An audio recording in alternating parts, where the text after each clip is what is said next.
Today we turn back to Kant. Before we do, remember, this is the week by the end of which all of you will basically get Kant, figure out what he's up to. You're laughing. No, it will happen.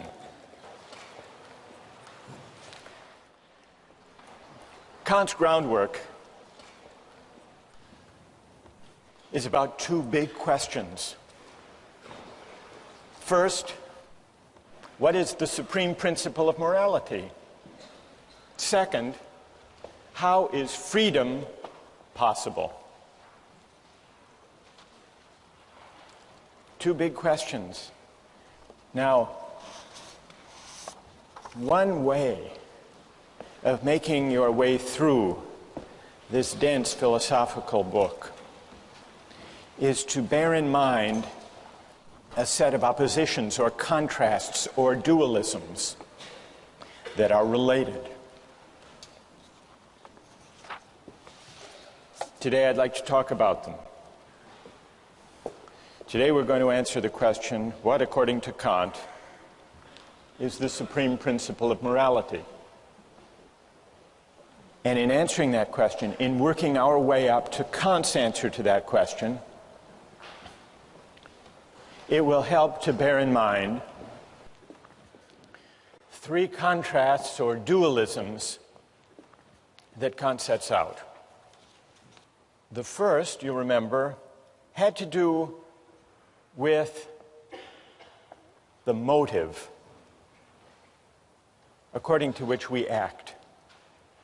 And according to Kant, only one kind of motive is consistent with morality. The motive of duty, doing the right thing for the right reason. What other kind of motives are there? Kant sums them up in the category of inclination. Every time the motive for what we do is to satisfy a desire or a preference that we may have to pursue some interest, we're acting out of inclination. Now, let me pause to see if, in thinking about the question of the motive of duty, the goodwill, see if any of you has a question about that much of Kant's claim. Or is everybody happy with this distinction? What do you think? Go ahead. When you make that distinction between duty and inclination, is there ever any moral action ever? I mean, you could always kind of probably find some selfish motive, can't you? Maybe very often people do have self-interested motives when they act. Kant wouldn't dispute that. But what Kant is saying is that insofar as we act morally, that is, insofar as our actions have moral worth, what confers moral worth is precisely our capacity to rise above self-interest and prudence and inclination and to act out of duty. Some years ago, I read about a spelling bee, and there was a young man who was declared the winner of the spelling bee, a kid named Andrew, 13 years old. The winning word, the word that he was able to spell, was echolalia. Does anyone know what echolalia is? What? Some type of flower? It's not some type of flower, no. It means the tendency to repeat, as in echo, to repeat what you've heard. Anyhow, he misspelled it, actually. But the judges misheard him. They thought he had spelled it correctly and awarded him the championship of the National Spelling Bee. And he went to the judges afterward and said, actually, I misspelled it. I don't deserve the prize. And he was regarded as a moral hero, and he was written up in the New York Times. Misspeller is a spelling bee hero. There's Andrew with his proud mother.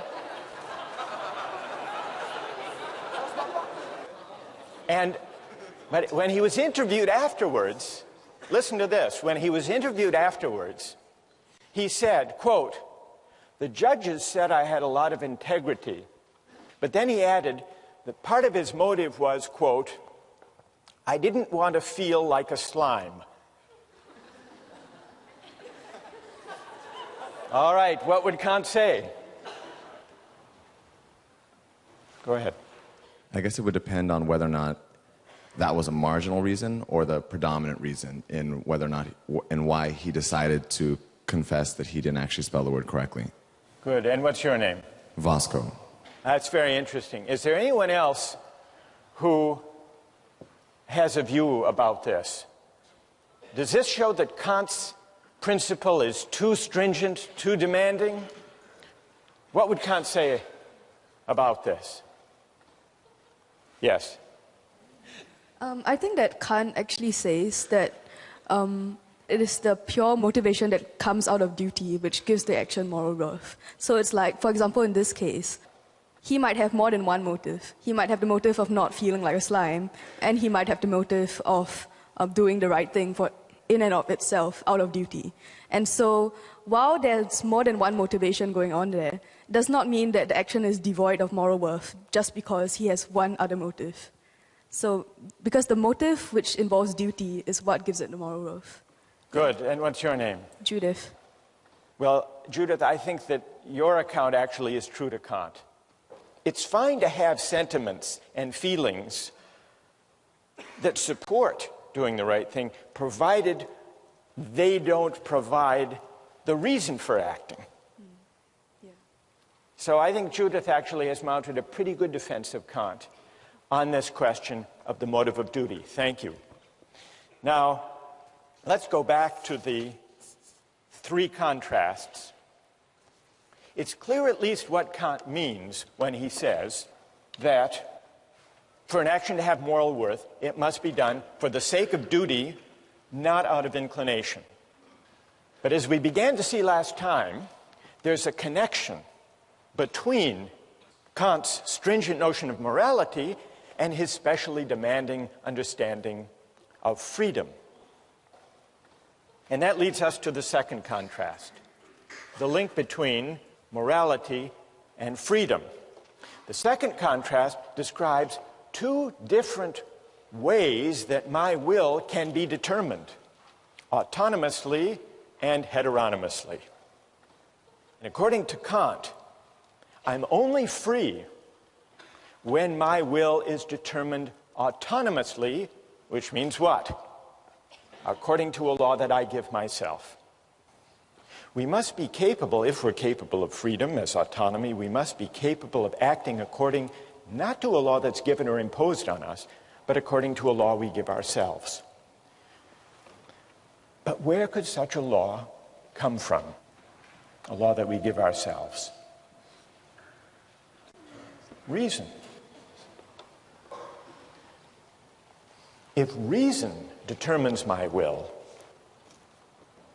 then the will becomes the power to choose independent of the dictates of nature or inclination or circumstance. So, connected with Kant's demanding notions of morality and freedom is a specially demanding notion of reason. Well, how can reason determine the will? There are two ways, and this leads to the third contrast. Kant says there are two different commands of reason. And a command of reason, Kant calls an imperative. An imperative is simply an ought. One kind of imperative, perhaps the most familiar kind, is a hypothetical imperative. Hypothetical imperatives use instrumental reason. If you want X, then do Y. It's means ends reasoning. If you want a good business reputation, then don't shortchange your customers, word may get out. That's a hypothetical imperative.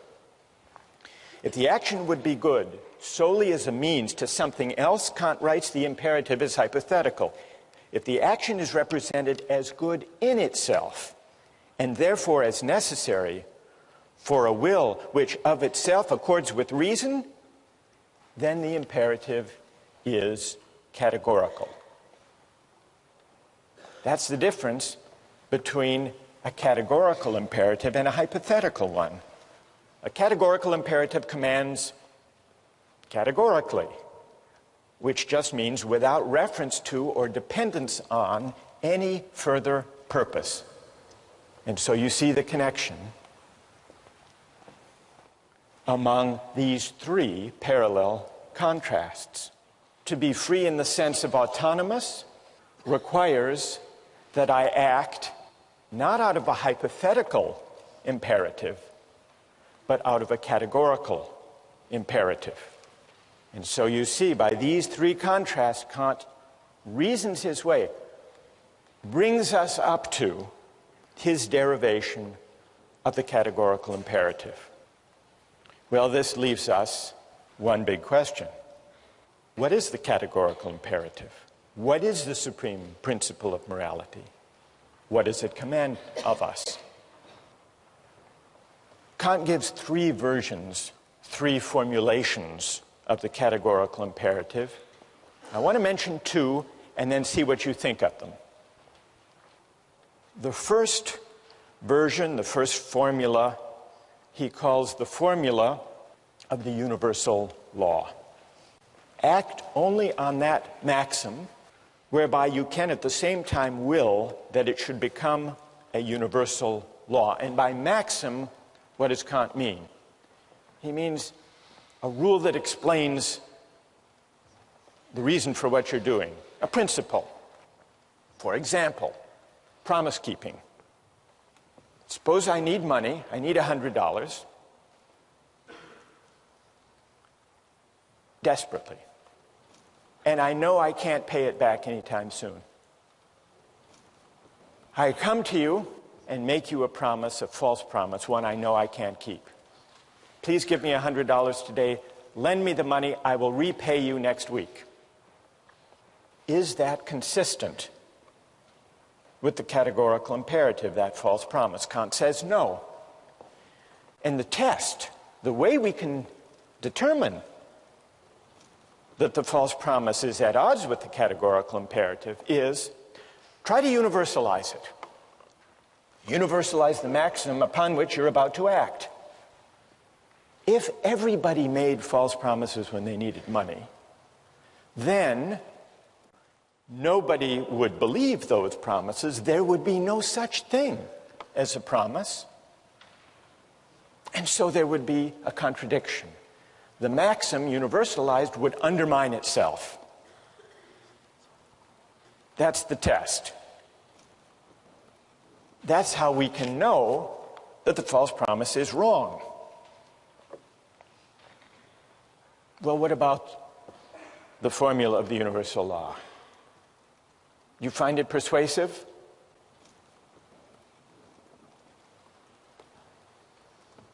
What do you think? Go ahead.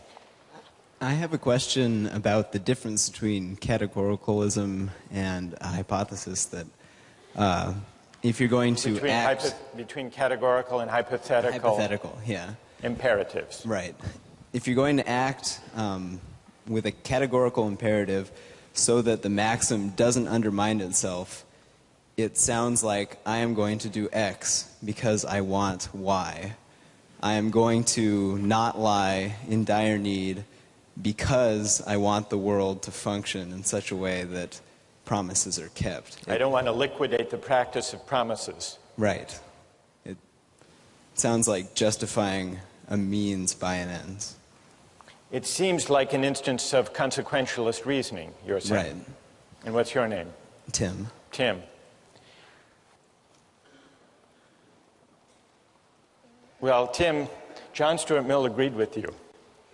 He made this criticism of Kant. He said, if I universalize the maxim and find that the whole practice of promise keeping would be destroyed if universalized, I must be appealing somehow to consequences. Right. If that's the reason not to tell a false promise. So John Stuart Mill agreed with that criticism against Kant. But John Stuart Mill was wrong. You're in good company, though. You're in good company, Tim. Kant is often read as Tim just read him, as appealing to consequences. The world would be worse off if everybody lied, because then no one could rely on anybody else's word. Therefore, you shouldn't lie. That's not what Kant is saying exactly, although it's easy to interpret him as saying that. I think what he's saying is that this is the test. This is the test of whether the maxim corresponds with the categorical imperative. It isn't exactly the reason. It's not the reason. The reason you should universalize to test your maxim is to see whether you are privileging your particular needs and desires over everybody else's. It's a way of pointing to this feature, this demand of the categorical imperative, that the reasons for your action shouldn't depend, for their justification, on your interests, your needs, your special circumstances being more important than somebody else's. That, I think, is the moral intuition lying behind the universalization test. So let me spell out Kant's second version of the categorical imperative, perhaps in a way that's more intuitively accessible than the formula of universal law. It's the formula of humanity as an end. Kant introduces the second version of the categorical imperative with the following line of argument. We can't base the categorical imperative on any particular interests, purposes, or ends, because then it would be only relative to the person whose ends they were. But suppose there were something whose existence has in itself an absolute value, an end in itself, then in it, and in it alone, would there be the ground of a possible categorical imperative. Well, what is there that we can think of as having its end in itself? Kant's answer is this. I say that man, and in general every rational being, exists as an end in himself, not merely as a means for arbitrary use by this or that will. And here Kant distinguishes between persons on the one hand and things on the other. Rational beings are persons.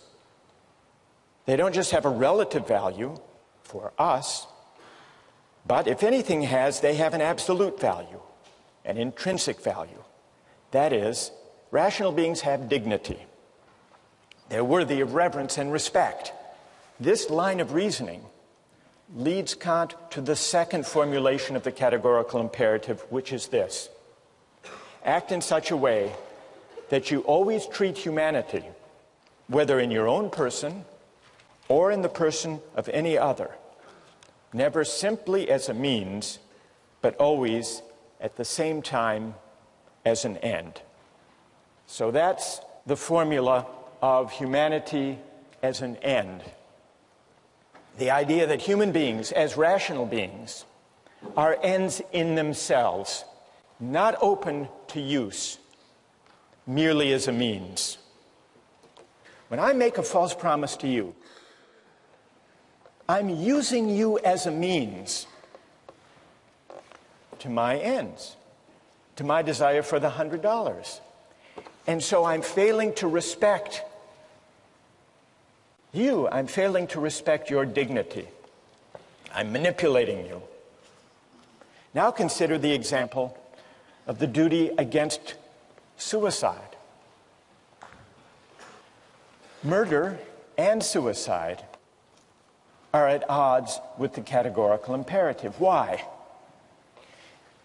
If I murder someone, I'm taking their life for some purpose, either because I'm a hired killer or I'm in the throes of some great anger or passion.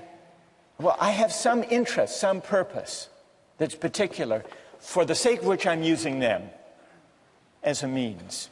Murder violates the categorical imperative. For Kant, morally speaking, suicide is on a par with murder. It's on a par with murder because what we violate when we take a life, when we take someone's life, ours or somebody else's, we use that person, we use a rational being, we use humanity as a means. And so we fail to respect humanity as an end.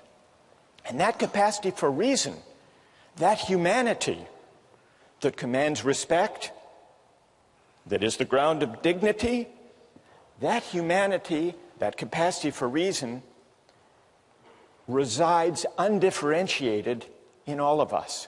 And so I violate that dignity in my own person if I commit suicide, and in murder if I take somebody else's life. From a moral point of view, they're the same. And the reason they're the same has to do with the universal character and ground of the moral law. The reason that we have to respect the dignity of other people has not to do with anything in particular about them. And so respect, Kantian respect, is unlike love in this way. It's unlike sympathy. It's unlike solidarity or fellow feeling or altruism. Because love and those other particular virtues or reasons for caring about other people have to do with who they are in particular. But respect for Kant, respect is respect for humanity, which is universal, for a rational capacity which is universal. And that's why violating it, in my own case, is as objectionable as violating it in the case of any other. Questions or objections?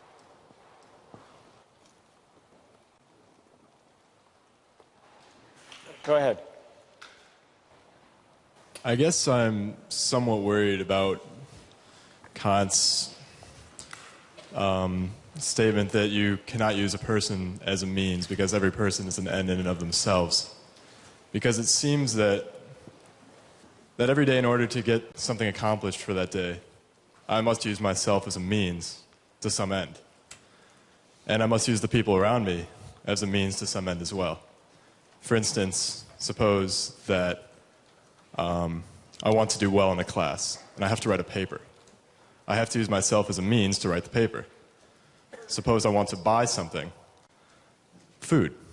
I must go to the store and use the person working behind the counter as a means for me to purchase my food. Right. That's true.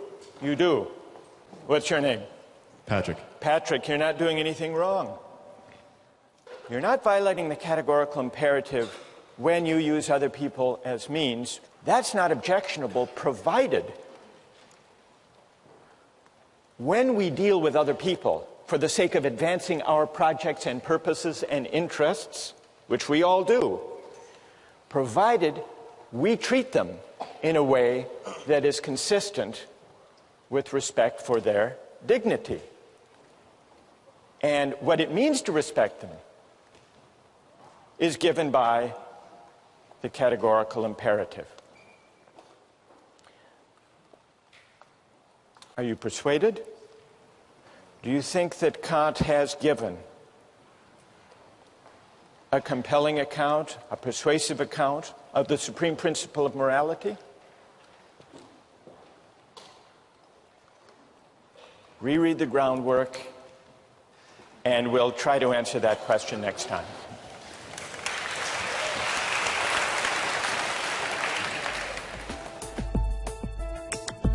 Don't miss the chance to interact online with other viewers of Justice.